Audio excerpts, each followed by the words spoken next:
And welcome to a new episode of PR360, and I'm your host, Brett Deiser. Please subscribe to PR360 on Apple Podcasts, Google Podcasts, Spotify, and Amazon Music. Leave a review. It really does help with the rankings, and let us know how we are doing. And subscribe to YouTube for these lovely video episodes as well.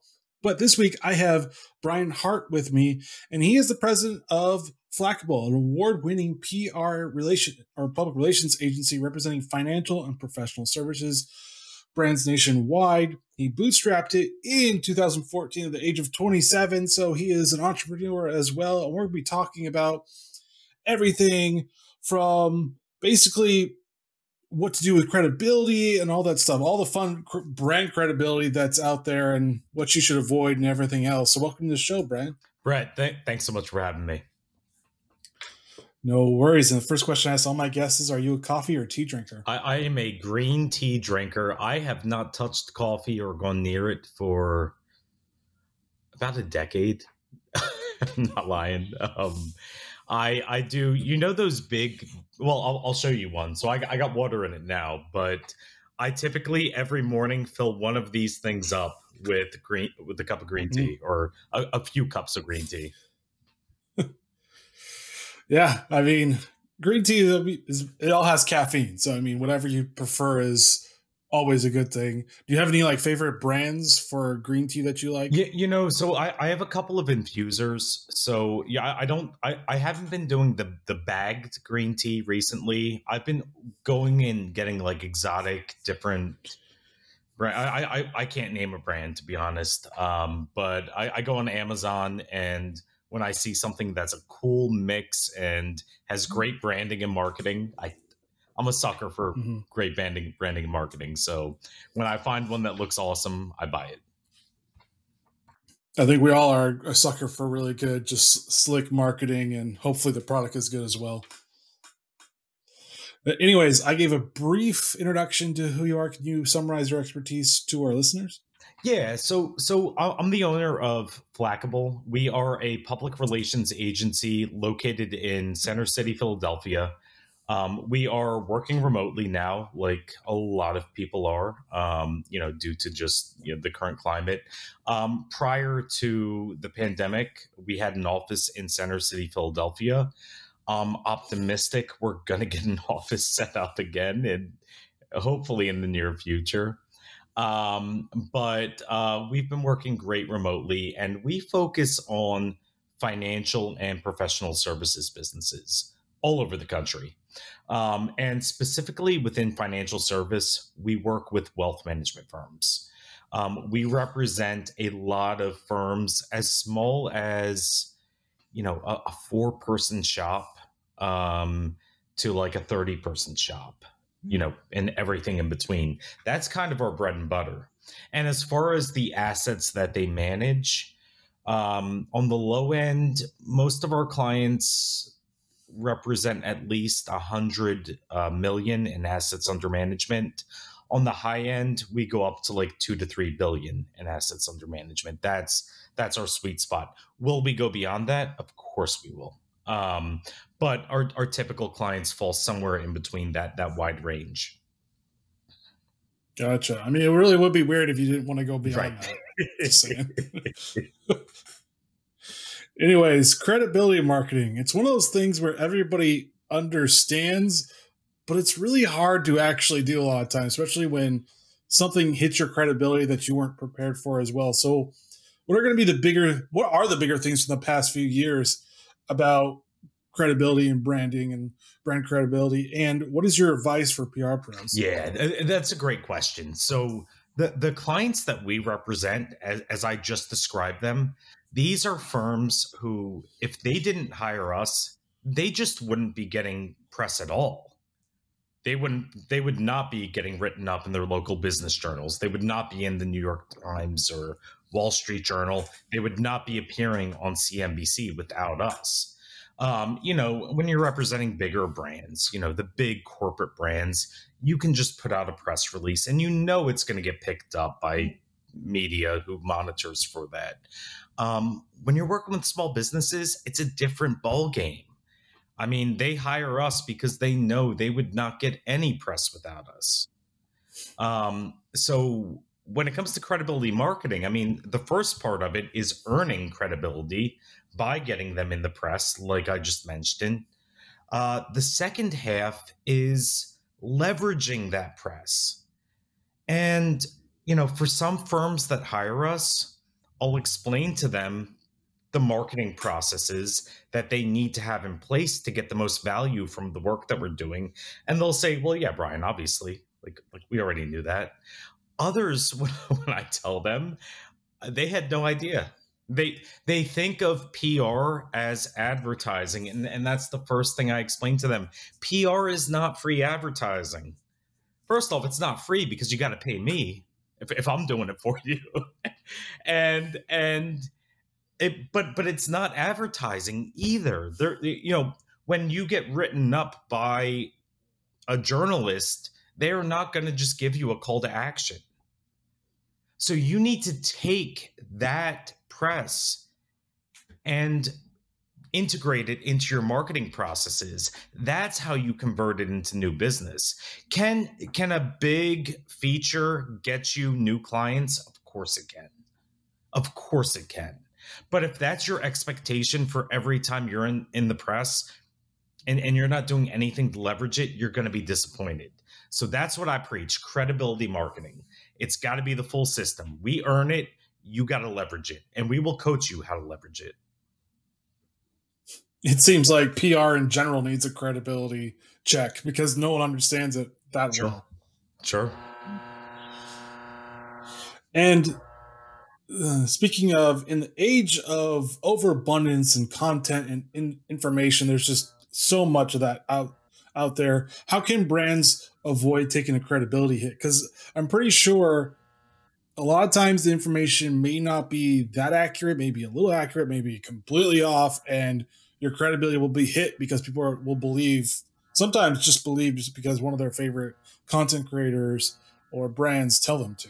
Well, I mean, information is as accessible as it's ever been right now. There's a lot of misinformation out there as well. If you want to be a credible brand, you have to be genuine, honest, and trustworthy. So credibility marketing plays a huge role in that, because when you are regularly on CNBC as a markets expert, that validates everything else you're doing on the marketing side. Because CNBC, they haven't officially endorsed you, but they kind of did, right? When you are their go-to to come on every month talking about the markets or maybe a specific sector, whatever your specialty is, they are giving you the stamp of approval. So when you put out all of your marketing documents and whatnot, preaching what you just preached on CNBC, it's all been validated by CNBC, which is credible to a lot of people, not everybody, but everybody has their own media outlets they go to. But for a lot of people, they see that as a credible source. Same as when you're quoted in the Wall Street Journal, or you go on Fox Business or CNN or any of these networks. It validates everything else you're doing on the marketing side. So that's the power of it. But if you're not leveraging it, you're not leveraging that power that you get with it.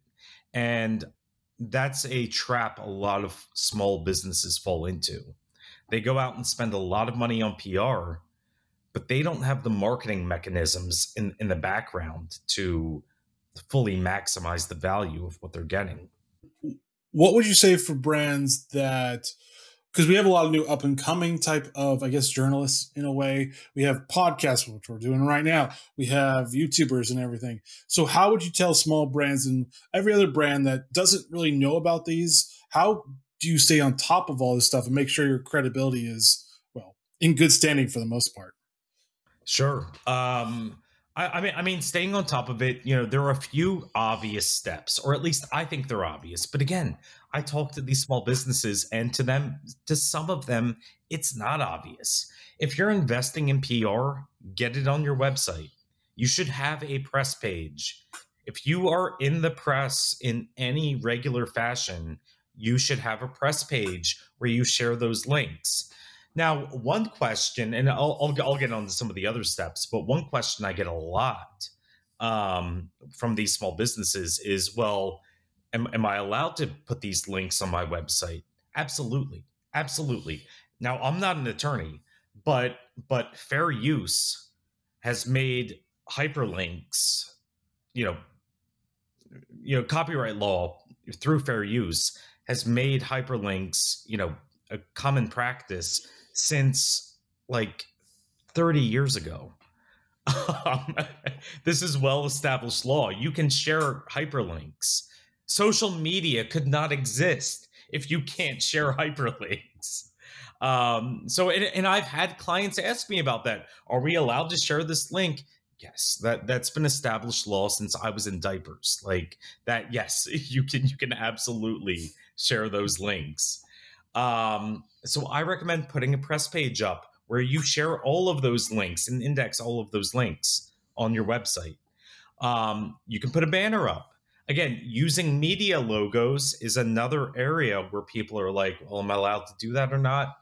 Through fair use, my interpretation, I'm not a lawyer, but my interpretation is absolutely. If you're representing that you have been published in a certain publication, those logos are fair use. Consult with your attorneys. If you have a compliance department, consult with them. But if they tell you what I'm telling you right now, go for it. Social media, obviously, get it out on all of your social channels. Every time you've been, on TV, quoted somewhere, featured somewhere, get it out on social. Make sure you have a mechanism for that. And then email marketing is another easy, obvious step, in my opinion.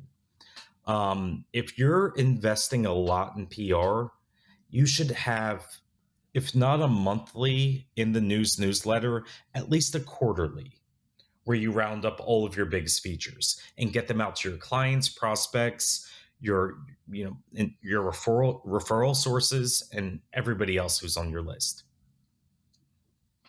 Gotcha. And then what is going to be the biggest threat to credibility in 2022? Yeah, so I talk a lot about cancel culture, and I want to define that because that term is used so widely, and I don't want it to be misinterpreted.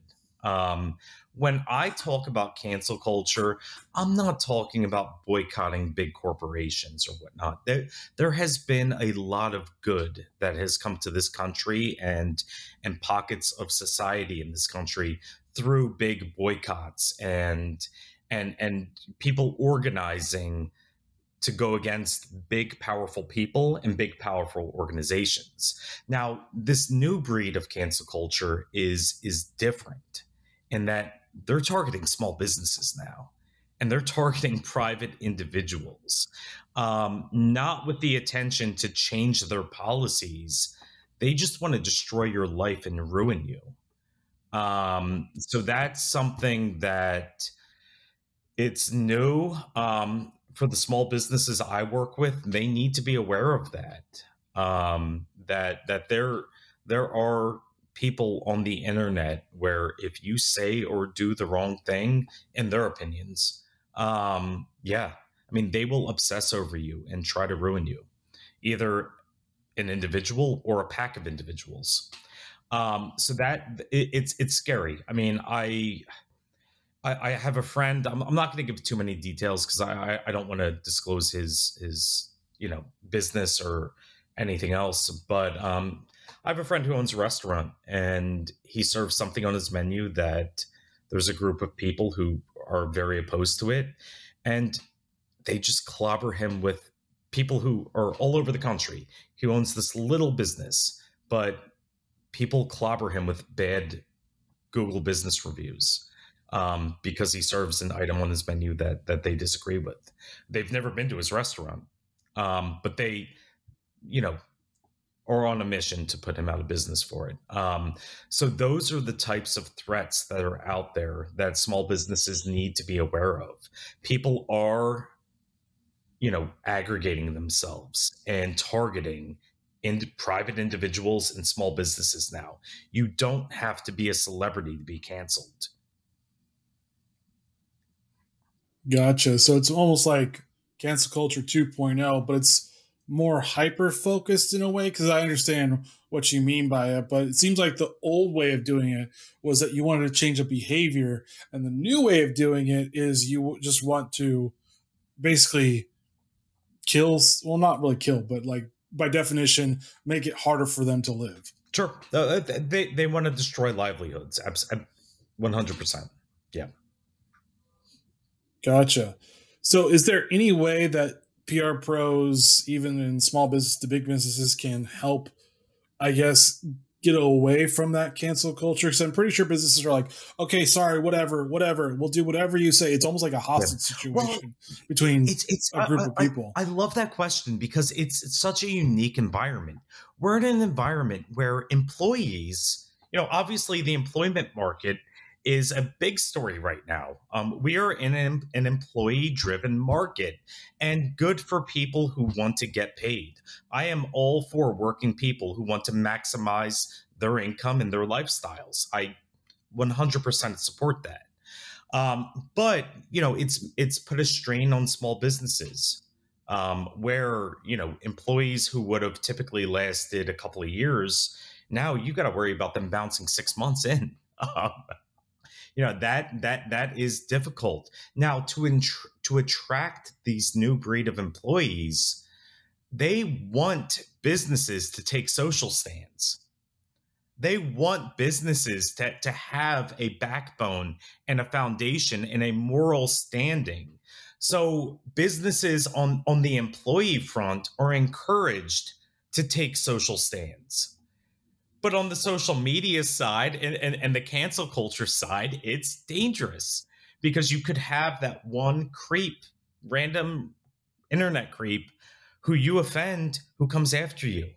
So that's something every small business needs to kind of,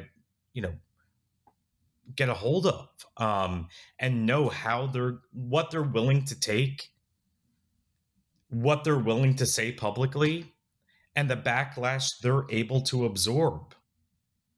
And it's very complicated. There is not a formula for how to do this well.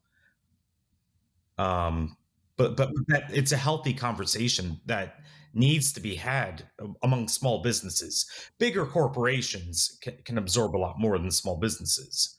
But small businesses, I mean, in the talent war and just this hypersensitive culture, they got to make some big decisions about who they are.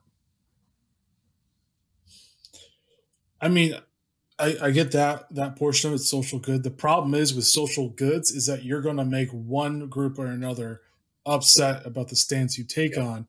So is this leading us more towards a neutral stance? And a lot of times for businesses being like, look, we don't want to be involved with any of this anymore. We just want to sell products. Well, that's typically where businesses were. I mean, now you have businesses taking social stands and evaluating what they're able to absorb and what they're not able to absorb. And they're calculating it. They're talking to legal. I hope they're talking to their PR teams, before putting these stances out. But no, I mean, this is real. The new employment market, they want companies who have, philosophical alignment and moral alignment with certain big causes that they believe in. So yes, are you going to turn customers and potential employees off when you take a big stand? Absolutely. But you're not going to get the good clients and the good employees if you don't. That's kind of where we're at right now. Mm-hmm.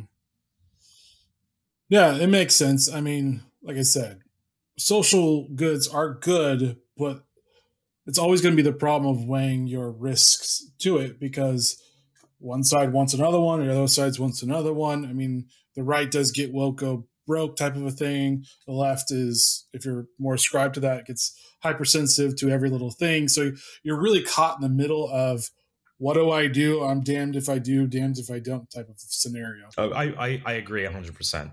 Yeah, it's one of the biggest challenges for small businesses right now. Mm-hmm.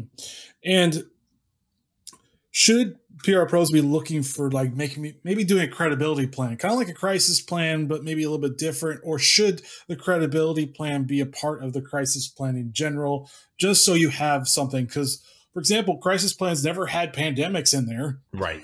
Now we have pandemics in it all the time now. Right. Yeah. I heard there's a virus going around. Yeah. It's been crazy. We are in the wild, wild west right now. So we are rewriting the script right now. We are rewriting the rules for society, for business, for communications, for media. All of it has been, it's still an open template that we're constantly rewriting right now. People talk about going back to normal. We are inventing a new normal right now. There's no going back to, March 2020.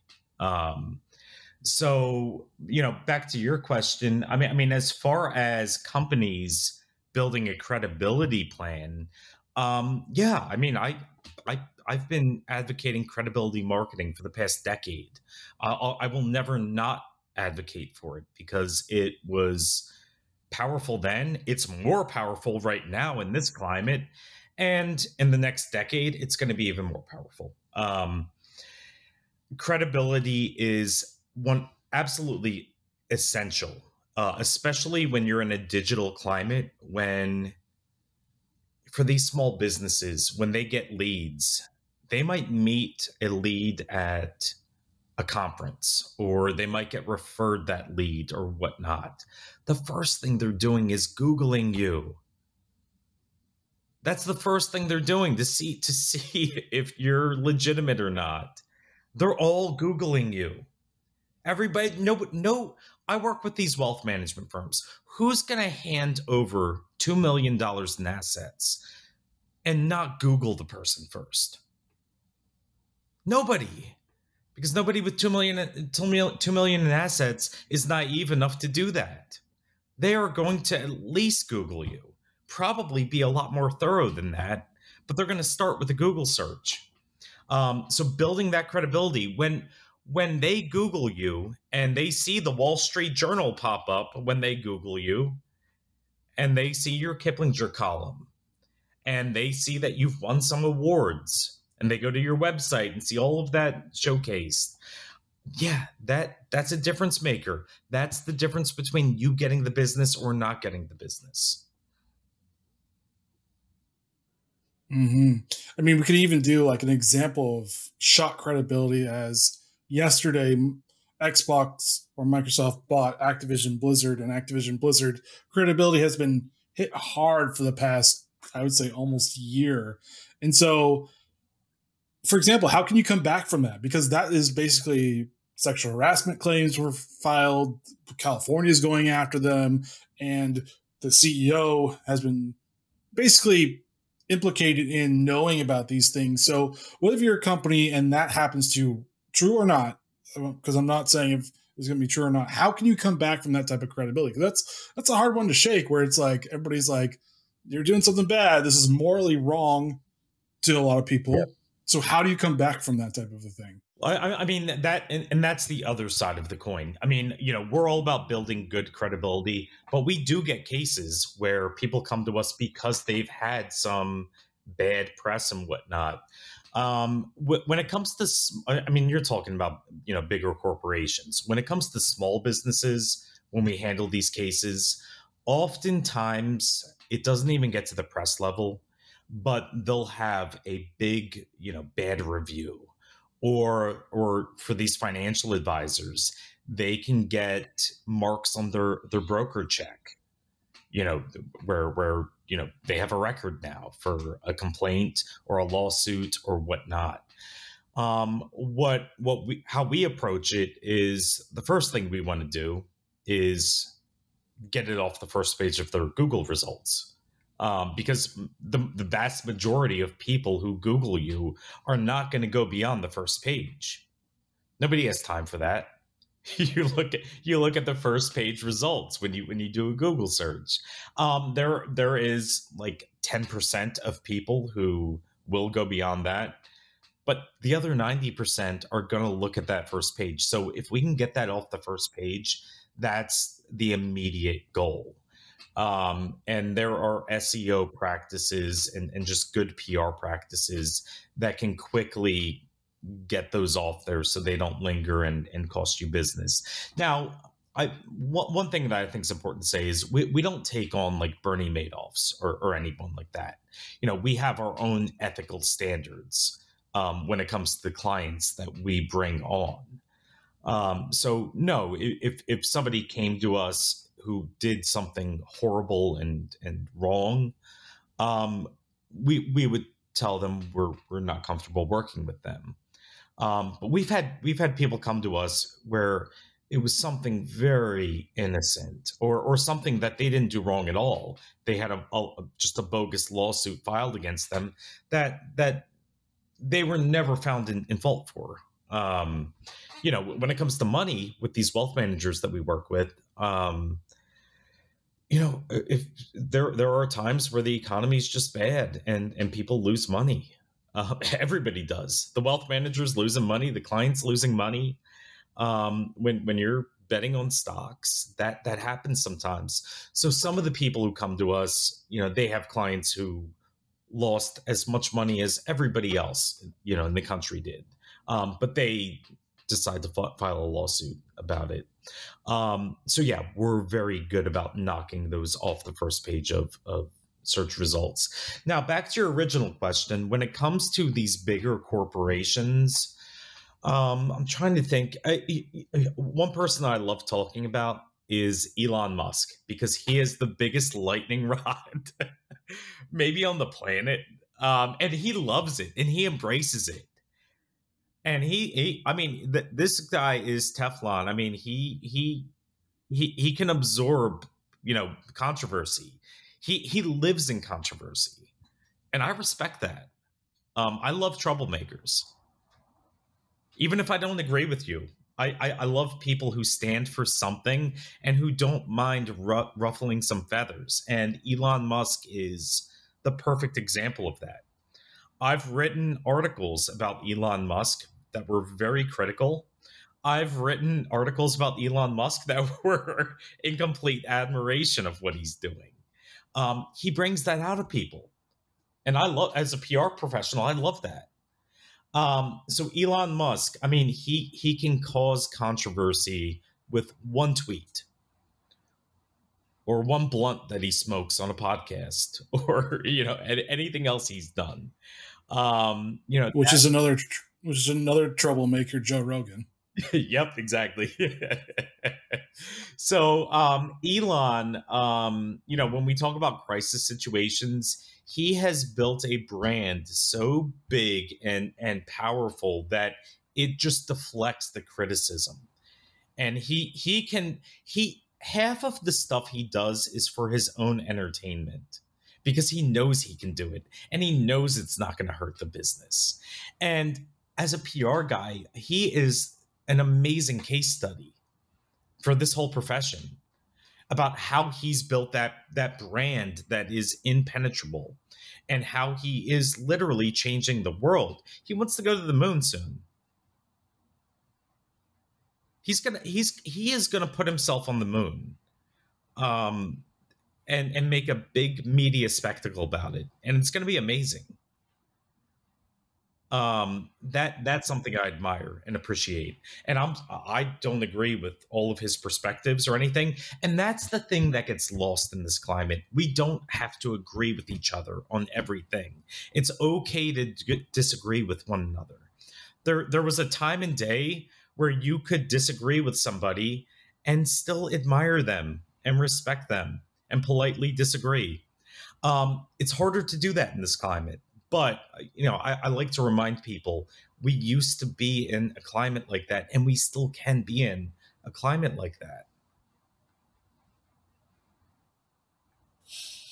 I mean, yeah, I mean, it's Elon Musk. He's one of the smartest people in the world and one of the wealthiest people in the world. Actually, I think he's the wealthiest now person in the world. So he is a troublemaker by his own right. Sure.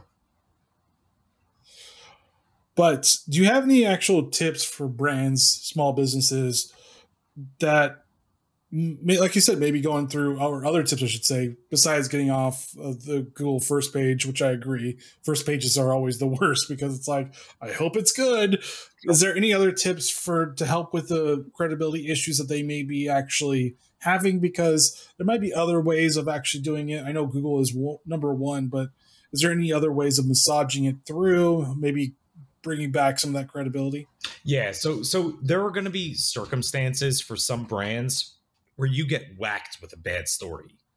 Where and I've represented clients, through my career where somebody high profile, files a lawsuit or whatnot, and it becomes a big story. I mean, at the very beginning of my career, one of the first crisis campaigns I worked on, this guy, it was a father-son wealth management team. They had a couple of Major League Baseball players file a lawsuit against them, stemming from 2008 and it was a real estate thing. So everybody in real estate lost money in 2008. These two professional athletes went at them with a big high-profile lawsuit, and Sports Illustrated covered it. And after Sports Illustrated covered it, everybody else covered it. So me and my firm jumped in to play cleanup. They weren't our client when that story broke, but they brought us in to try to just salvage, their livelihood. And these were good guys. I mean, these are guys I still stay in touch with. But they were in a terrible climate, and they got whacked with a bad story. So we knew that we could not just scrub their homepage of all the articles, because it wasn't just Sports Illustrated; it was everybody who ended up writing about this. So we did a counter article and ran it in a big financial advisor trade publication where they got to tell their side of the story and put all the facts out there. And that ended up ranking above all the bad stuff. So we didn't totally repair it, but at least we put their side of the story out there. So if you're getting crushed, if you're a bigger brand and you have a real crisis, and the facts aren't exactly right, get your story out there as soon as possible.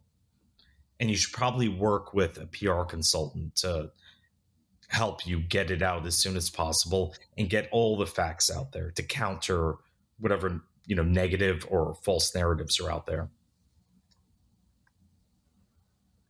Mm-hmm. It's almost like nowadays you could do, like you said, articles. You could also do podcasts. You could do a myriad of different things to help with that, because I feel like people may not always read, but they'll maybe listen to or watch. So it looks like you could do a myriad of those things just to help yourself out nowadays, because podcasts do get you ranked as well now too. Sure. Oh yeah, 100%. All right. And fun question for you. If you could create a tool, kind of like the Staples Easy button, that would instantly help or make your credibility easy, what features would you have with it? For credibility, so one of the things that I built, and I'm so proud of, and I love talking about, is my client portal. So our clients can actually log in at any time and get real metrics on their credibility. We built the whole, reporting process around credibility and credibility marketing. So that's something that I give to my clients. Now, if we could go beyond to that for everybody, I would say the metrics that are most important when it comes to credibility are domain authority. Now, domain authority is kind of a made up metric by we use Moz, but there are a lot of SEO tools out there that have their own domain authority measurement systems. We use Moz. We recommend Moz. We love Moz. So looking at your domain authority is a very good indicator of your credibility, and tracking that on a regular basis and seeing its growth is a fairly accurate indicator, because that domain authority is mostly driven by backlinks going back to your site from high authority websites like news websites, which is what we specialize in getting our clients in. So I would definitely recommend tracking that. And I have no financial relationship with Moz, by the way. I'm not plugging them to plug them. I admire what they do and whatnot. They have a toolbar that you can download and add to. They have a Google Chrome extension where any website that you go to, you can see the domain authority. You can see yours, and you can see the domain authority of any other site you go to. That is a wonderful barometer of your credibility. Other than that, it starts to get a little bit. I don't know the right word for it, but you start to, kind of use judgment when it comes to other barometers of media credibility. You look at the quality of the publication. You look at the volume of press that you're getting. You look at the website traffic that all accumulates into. And you kind of get a feel for the progress that you're making. Now, there are other metrics out there. Ad value equivalency is one of them. That's not one I endorse. My entire career, I've encouraged PR people not to use that, and I know a lot still do. But it's not one I use, and not one I'll ever use. But there are other barometers for your media success.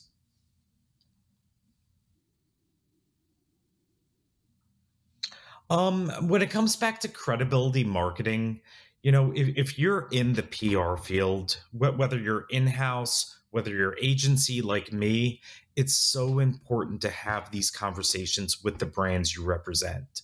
Make sure that those marketing teams know what to do with the press that you drive for them. And if they don't, be ready to give them instructions or tell them to hire somebody who can come in and help them. A lot of small businesses, they don't maximize their press because they don't have anybody on their team who is capable of handling it. They spend all their money on PR and they don't have that marketing person on the other end to do something with it. So if you identify those situations, be ready to recommend somebody that they can bring in to do it. Because if they don't have that element, they're never going to get the maximum impact of all the work you're doing on the PR side. All right. Thank you, Brian, for joining PR360 and sharing your knowledge about credibility in brands and everything in between. Brett, appreciate it. And thank you for listening to PR360. As always, please subscribe to PR360 on Apple Podcasts, Google Podcasts, Spotify, and Amazon Music. Leave your review. It really does help with the rankings and let us know how we're doing. And subscribe to YouTube for all these lovely video episodes as well. And join us next week as we talk about a great thought leader in the PR industry. All right, guys, stay safe. Get to making your credibility as you can or great as possible. And see you next week.